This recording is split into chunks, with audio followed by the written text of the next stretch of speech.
This program is brought to you by Link TV for educational and non-commercial use only.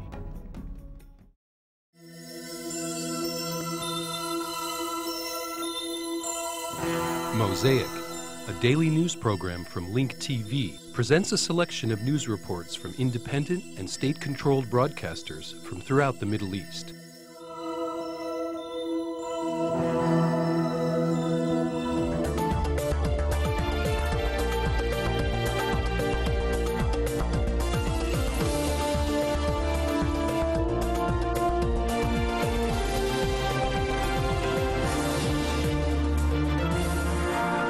نظر الشرطة الإسرائيلية رئيس الوزراء إيهود أولمرت مدان في قضايا الرشوة والفساد. From the standpoint of the Israeli police, Israel's Prime Minister Ehud Olmert is guilty of bribery and corruption. However, this doesn't mean that the state prosecutor will act in accordance with police recommendations, thus leaving the door of political consensus partially open. Meanwhile, Olmert's case may help redraw the political map in Israel, where the right wing is the big winner and the file of peace negotiations is the big loser. Shuruk Asad reports from the occupied Jerusalem.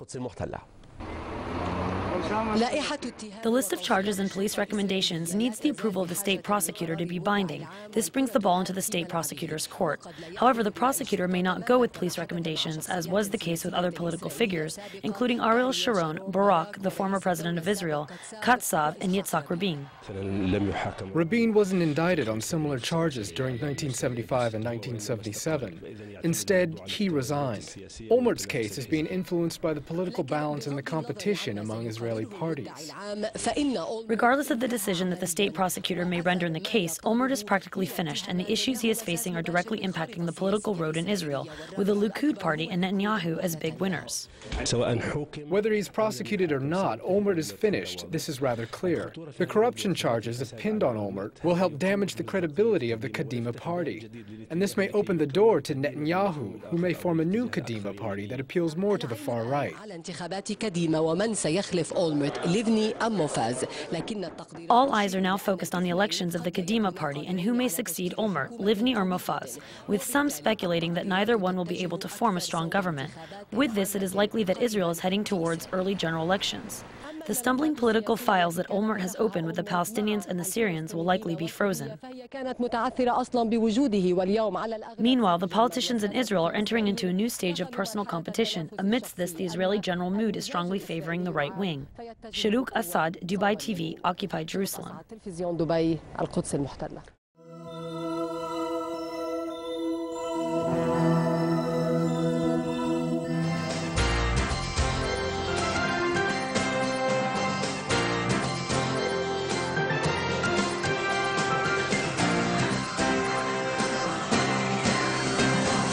Joining me now in the studio with commentary on the Olmert case is the editor-in-chief of the Jerusalem Post, David Horowitz. David, thanks for coming in this evening. Pleasure.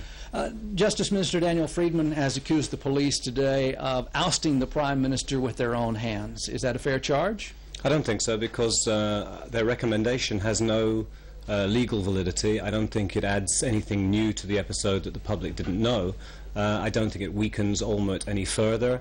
The decision remains in the hands of the state prosecution authorities. They're the people who will have to decide, and history has shown us, recent history has shown us, that such police recommendations can be entirely meaningless. We have had a succession of cases where police have made very dramatic recommendations. Nonetheless, the prosecution has not indicted, and the cases have gone away. Of course, the police themselves can't issue an indictment. That's up to the Attorney General. They say they just want to move the process in that direction. Is it all just a matter of semantics on the part of the police? Well, I think it's a very bizarre norm that we've become accustomed to.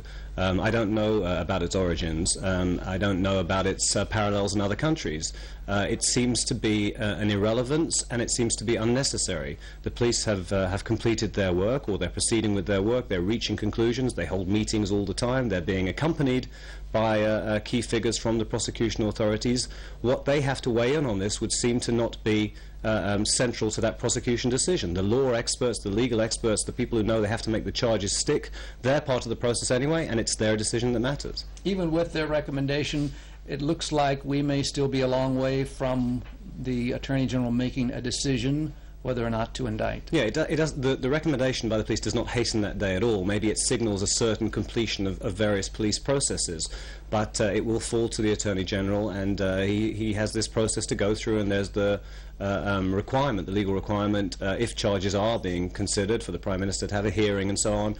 We have the high holidays coming up. This does not mean that an indictment of the Prime Minister is around the corner. Is it going to impact the Kadima primaries, which are just a week plus away? I don't think so.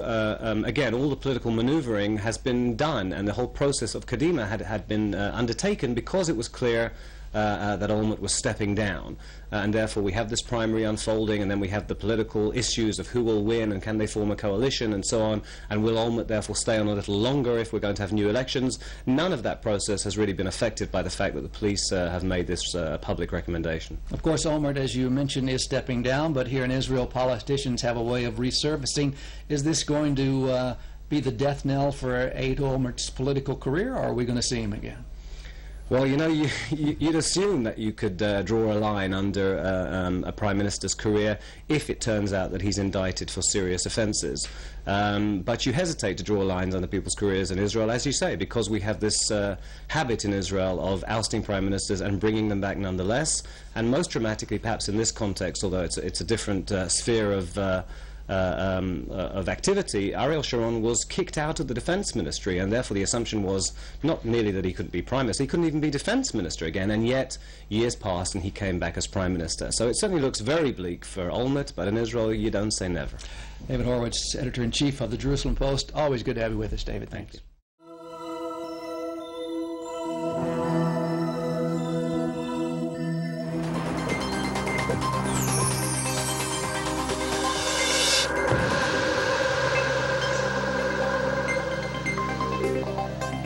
أغلقت قوات الاحتلال الإسرائيلي اليوم حاجز حوارة جنوب مدينة نابلس. The Israeli occupation forces closed the Hawara checkpoint in Nablus and prevented people from passing in both directions. Eyewitnesses said that the checkpoint was closed after the occupation forces had arrested an unknown citizen. He was handcuffed and assaulted under the pretext that he tried to knife a soldier at this checkpoint. The Hawara checkpoint, located on the outskirts of Nablus city, is one of the military checkpoints that has been placed by the occupation around the city, obstructing traffic. Dr. Louaya Shabena, the head of the Central Palestinian Census Bureau, announced the final results of the latest census in the West Bank. He said that the total number of Palestinians in the West Bank, according to the second census in 2007, is 2.25 million. Shabena said that this is the second Palestinian census, which included population, residents, and buildings, and was conducted independently. It is the largest census that has been done so far with the objective of providing necessary information to establish social and economic development. In the first census, we announced that the number of Palestinians in the West Bank was 2.3 million. The number is still 2.3 million. After we entered the new data, we realized that the number increased only by 5,467 people. This is the difference between the first and second census. Therefore, the total number of Palestinians in the West Bank is 2,350,830. The initial results of the Gaza census reveal that there are 1,378,267 Palestinians. We are still entering data. I hope that within the next few weeks we can finish entering all the data that we obtained from Gaza.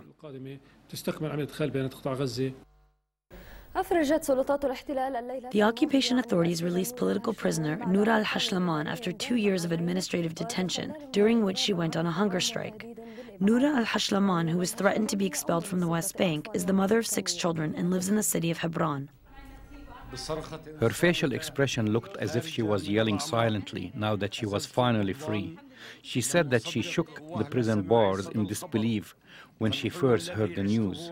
The dream that she contemplated for the past 2 years has finally materialized.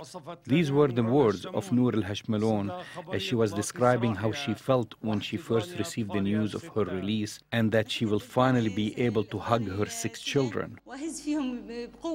I held the prison bars and shook them with all my might. In the beginning I was saying, no, we must make sure this news is true. I was asking them, where did you hear this news? Did you hear it on the radio or from the prison administration? They told me they heard it from the administration. Then I sat on the floor and washed myself and prayed to thank God for my release. Citizens rushed to the family's home to congratulate them. The grandmother of the children was happy when she learned that her daughter was released and expressed hope that her husband and her brother, who have been sentenced to 17 life sentences, will also be released. I lost control of myself when I first saw her. She's been in prison for a long time, but I only visited her once. When I first saw her, I could not believe I was actually seeing her. Thank God that she has been released so she can take care of her children and her home. God is generous. May her brother and husband also be released. Nobody stays in prison forever. The occupation authorities and the prison administration have not left any method of oppression and torture unused against Al-Hashmalon. Despite all of this, she defied the oppression of her prisoners, their brutality and psychological warfare with her empty stomach and strong will. The city of Hebron is witnessing another day after the release of Noor Al-Hashmalon. She finally was reunited with her 6 children. With her strong will, she proves that the darkness of the night will eventually dissipate no matter what happens. سالم أبو صالح تلفزيون فلسطين الخليل.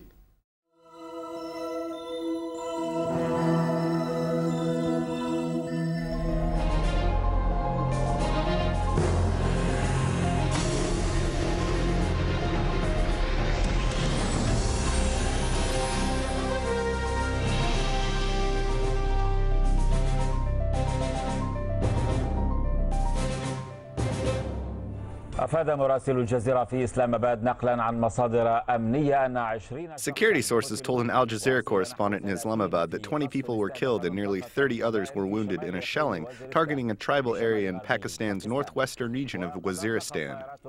This news comes after suspected U.S. drones fired 6 missiles at a neighborhood in the area of Darbekhel, north of Waziristan. 2 of the missiles targeted a religious school affiliated with the leader Jalal ad-Din Haqqani, and the remaining missiles targeted several homes in the area. Haqqani's son told Reuters news agency that his father was not in the area during the attack. The Pakistani region of Waziristan along the Afghan borders is considered by Washington to be the back base of the Taliban movement in Afghanistan. The region was once again targeted in the 4th attack of its kind in a week. According to the Pakistani security forces, the latest attack was carried out by foreign forces based in Afghanistan. The attack came despite repeated protests by the Afghan government, which believes it violates its territorial sovereignty. In addition, the Afghan government is not ruling out the possibility of an intervention by its military institution. Regarding the repeated attacks launched in the tribal region, first, we must resort to diplomacy. We must let those who are launching the attacks know that what they are doing is wrong. I hope that the diplomatic efforts will produce positive results. As far as the military action is concerned, any military action has consequences, and the intervention of our Air Force to deal with these attacks will also have very dangerous consequences, and the state and the government must consider these consequences.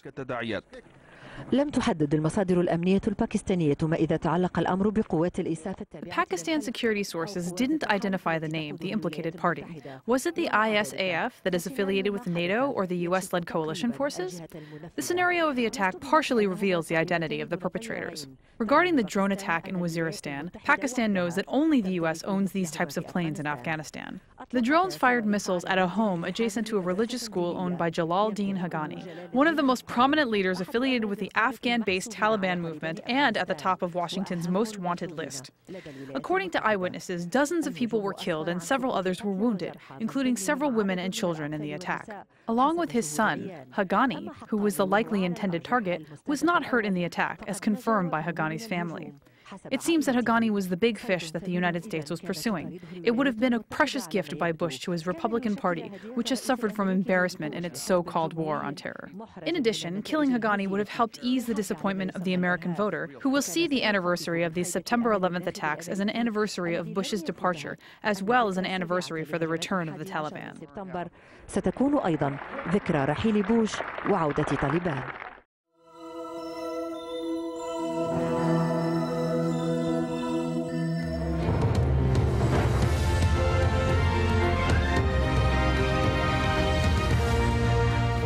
However, in Afghanistan, the US's most senior general is asking for a new investigation into last month's controversial attack in Herat.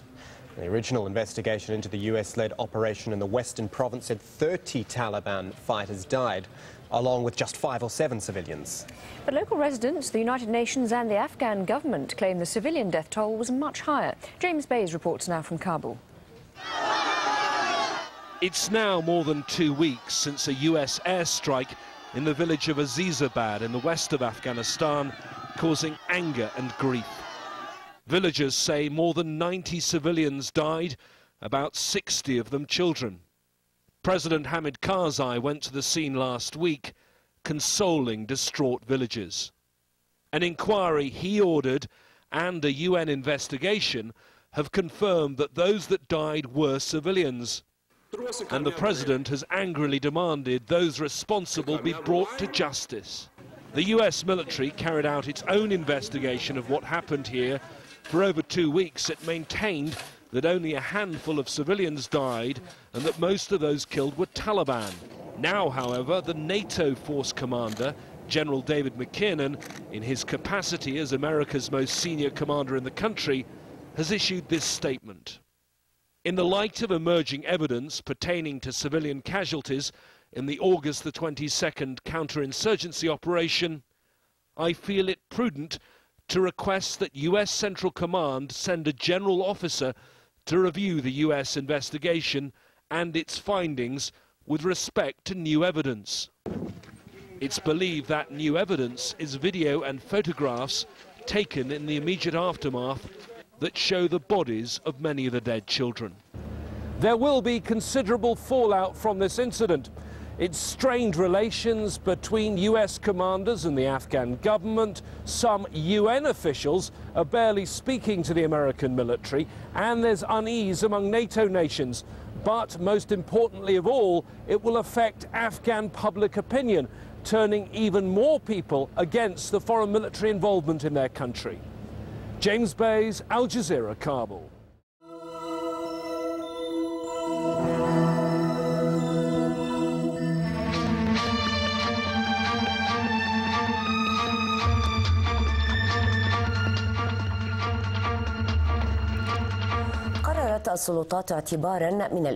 The Iraqi Authority launched a campaign to evict squatters from homes whose owners were displaced or forcefully evicted due to the sectarian violence being witnessed in the country. Meanwhile, some of the returnees expressed fear of retaliation. Rula Al-Tanir has the details in the following report.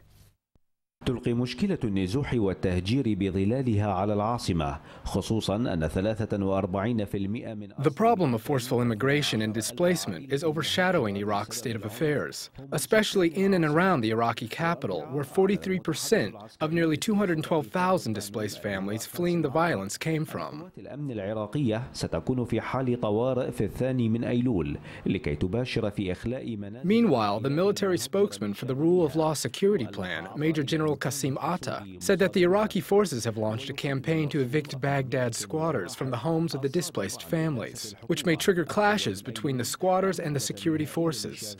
The decree, which was issued by the command center of the Iraqi government, set September 1st as a deadline for Baghdad squatters to surrender the homes of the displaced families, or they could face penalties, including a 3-year prison term and a fine, and those occupying government buildings could face up to 10 years in jail. وبحسب المفوضية العليا لشؤون اللاجئين فإنما نسبة. Meanwhile, the UN High Commissioner for Refugees estimated that 70% of occupied government buildings were taken over by armed militias, and on some occasions the militias took over entire neighborhoods in order to rent them to families which were displaced or forcefully removed from their homes. أعلن أيضا عودة 11,000 عائلة مهجرة إلى منازلها في بغداد أي حوالي. According to Major General Atta, nearly 11,000 displaced families, or 12% of a total of 92,000 displaced families, have already returned to their homes in Baghdad. Atta further said that some armed militias are trying to prevent the displaced families from returning to their homes. However, the Iraqi government and army are monitoring the situation very closely. Last week, the Iraqi Authority arrested the son of the Iraqi political figure who was trying to plant bombs in a home belonging to one of the displaced families in the Adel neighborhood in Baghdad. من جهته يقول دانييل أندريز مسؤول المفوضين. Meanwhile, the representative of the UN High Commissioner for Refugees in Baghdad, Daniel Andres, said that the government plan will help expedite the return of displaced families, but it will take time because many families are reluctant to return under the given circumstances. تجاه الأمور.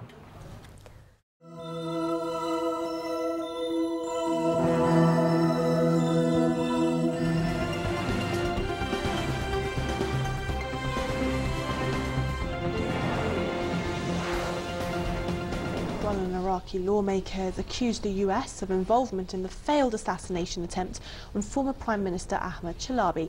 Abu Mehdi al-Mohandes says he has solid intelligence proving the US role in the failed attempt. A bomb hit Chalabi's convoy in western Baghdad on Saturday. He survived the attack, but 2 of his bodyguards were killed. Al-Mohandes says 2 men inside a jeep included in the convoy by US agents hit Chalabi's car. He said other intelligence suggested Americans were planning to arrest Chalabi on false charges. The Iraqi lawmaker added the US is trying to kill Chalabi because he strongly criticizes the US occupation of Iraq and the proposed security pact between Iraq and the US. Iran and Iraq discuss ways to upgrade economic cooperation. Iraqi Vice President Abdul Mahdi has traveled to the Iranian capital Tehran. In his meeting with the Iranian Foreign Minister, both officials agreed the 2 countries should increase their trade ties. They also talked about a security agreement that the United States is trying to sign with the Iraqi government.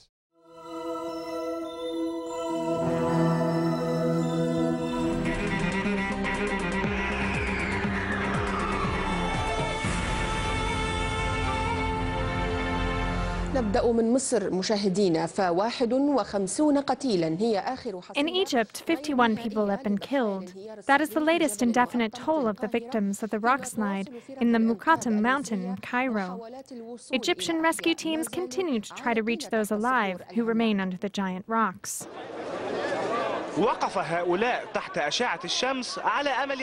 These people stood under the hot sun with the hopes that a survivor would be found.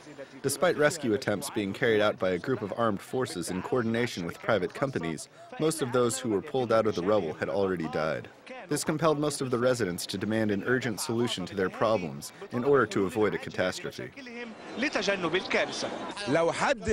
If any official went right now to see the Fikri Sayed neighborhood, he will find the cracked homes that may collapse at any moment.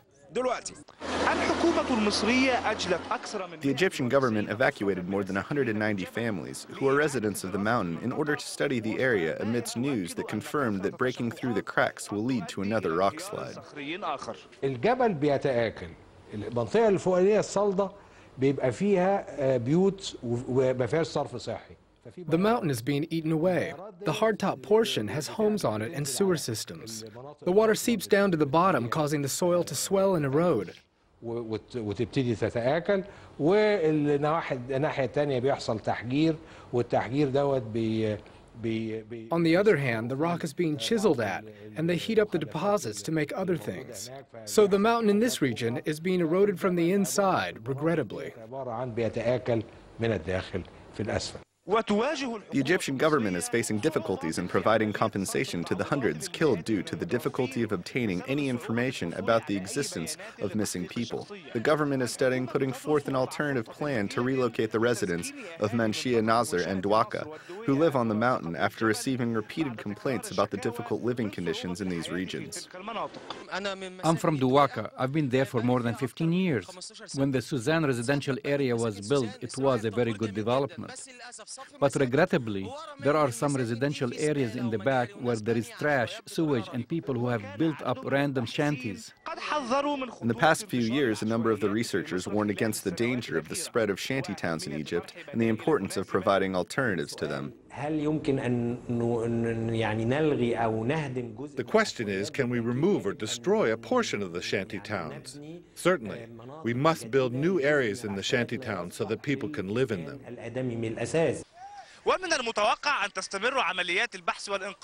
It is expected that the search and rescue operations will continue for a number of days.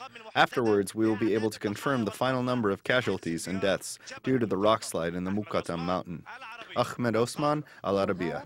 تبلغ زينتها Rescue workers confirm that they are facing difficulties, knowing that some of the collapsed rocks are more than 200 tons.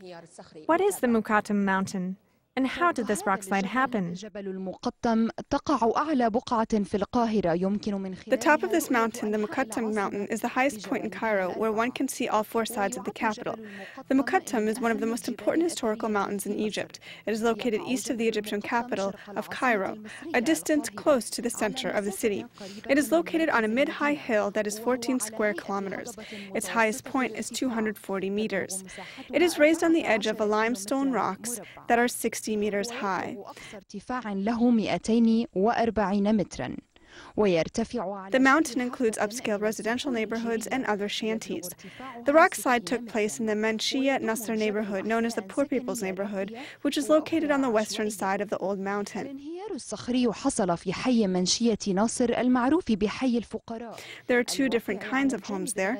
Old homes made from soil rocks, which were carved out by the rains over thousands of years. There are also cement buildings that were built on the higher parts of the mountain. The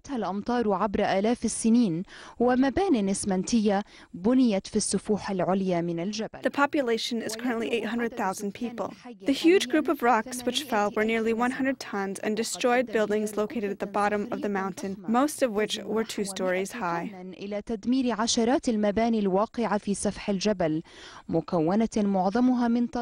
The residents were inside of their homes at the time of the rock slide. Hi, I'm Amy Allison. I'm an Army veteran and I work every day to give young people the truth about military recruitment and war by giving them an inside view. Today I'm here to ask for your support for Link TV and its flagship show Mosaic, World News from the Middle East. Now, why am I asking you to support Mosaic? For one simple reason, the truth. It's what I work for every day in my own activism, and it's what Mosaic shows you every day on Link TV, the true images of the horrors of war. The real report from the people who are experiencing it firsthand. For me, this unfiltered truth is what can really close the war chest in this country once and for all, and truth is in crisis. Mosaic needs your help to stay on the air for another year. So join me in supporting Mosaic by making a donation today. Just call 1-866-485-8848 and you can make a donation. You can also click on the fundraising thermometer at linktv.org and make an online donation in any amount. Mosaic was founded by the support of generous foundations, but now it's grown in ways we could never have imagined. Now, 90% of its funding comes directly from you. More than ever before, Mosaic depends on you to keep it alive. They need to raise $200,000 to stay on the air for the rest of the year. The number is right there on the screen, 1-866-485-8848. Any donation, big or small, will help. I'm a big believer in the power of numbers, and I know there's thousands of Mosaic fans out there who watch to get the real story on the Middle East. So show Mosaic you value the truth by making a donation and helping them stay on the air for the rest of the year. Just go online to linktv.org and click on the thermometer to make a donation. And while you're there, you can browse through the thousands of archived episodes of Mosaic and the popular Mosaic intelligence reports. Here's the number. 1-866-485-8848. Even after 7 years, there is no other show like it anywhere else on TV. This uncensored, unsanitized view of the war is the only antidote to the usual media spin. So call 1-866-485-8848 or go online to linktv.org and help us keep Mosaic and the truth about the war alive. I thank you. Get more news about the Middle East online at linktv.org/mosaic. The Mosaic webpage offers a complete archive of Mosaic programs, program transcripts, the Mosaic video podcast, and the Mosaic Intelligence Report, a weekly analysis of the hottest stories from the Middle East. The views expressed on Mosaic are those of the participating broadcasters, not Link TV or its sponsors. The production of Mosaic is made possible with the support of viewers like you. Thank you.